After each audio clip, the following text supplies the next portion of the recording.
Hello again to the people of Trinity Cathedral and beyond. This is BJ. I'm your dean. It's Thursday, March 26th. It's the afternoon. I just came in from being outside. It's absolutely gorgeous this afternoon.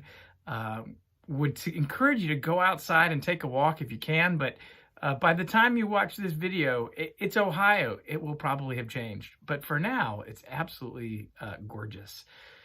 I want to greet you and remind you to plan to be with us this coming Sunday at 10 a.m. live streamed for worship. It will be once again broadcasting through Facebook Live as well as directly on the front page of our website. But we have some other things going on I want to talk to you about. Primarily, I want to talk just a little bit about what it means to be a neighborhood at a time like what we're going through now, and especially for a place like Trinity, where we're a congregation that we're downtown, but in reality, the people of Trinity are all over the place. Cleveland's a pretty wide area, and we're in all of those areas, including lots of suburbs. And I know as well that many of you are part of the cathedral community, but you don't even live in Ohio, but you're a part of us as well. And so what does it mean in today's day and age to be neighbors? I was about to go outside just a bit ago, and I was walking past one of the windows. I'm up on the second floor, and I look outside. And I see, first of all, this is wonderful. Everybody in my neighborhood is walking a lot, and we're walking a lot. It's really kind of a beautiful thing to see. And I look out and I see a family walking, and I kind of look and I think, you look and you at first glance, you're not used to seeing someone there, and you try to figure out who it is. And I looked, and then suddenly, it dawned on me that this was one of our Trinity families. It's Tom and Brooke Farrer and their family. But to me, what was funny is not even registering that. I looked out and I suddenly started almost jumping up and down like a Cocker Spaniel. I was like, it's church people. And I literally ran down and put my shoes on and ran out the door. And they probably were wondering, well, who is this guy? And then realized who it was. But because I ran out, I'm like, it's you, and I'm him, and I'm me, and let's say hi. And so, of course, we stopped and said hello and checked in, and at an appropriate distance, of course. But it just reminded me how much we need each other and to see each other and how valuable that is.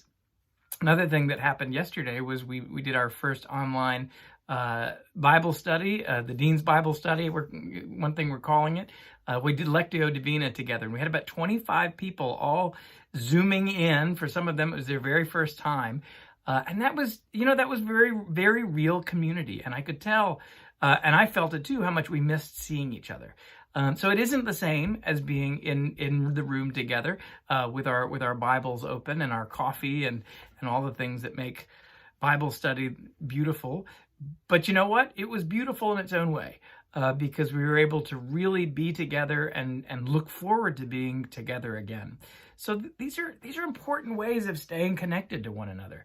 And so I've begun talking about this, and by early next week we should be able to have something specific to tell you about. But we're creating something called Neighborhood Connectors, a little similar to something we did a while back. But for this time and place, it's very much what we need. And so Ginger has been creating lists, and that's what she's still working on, of folks who live in particular areas of the greater, I'd say, Cleveland metropolitan area, but it's actually a little bit wider than that.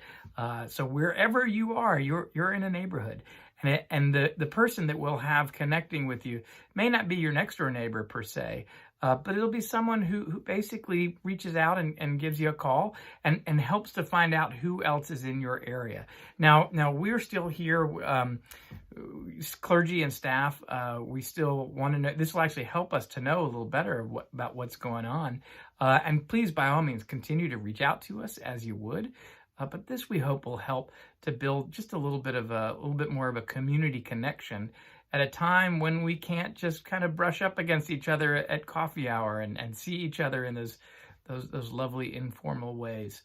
So we'll have more about that soon. Plan to be with us this coming Sunday at 10 a.m.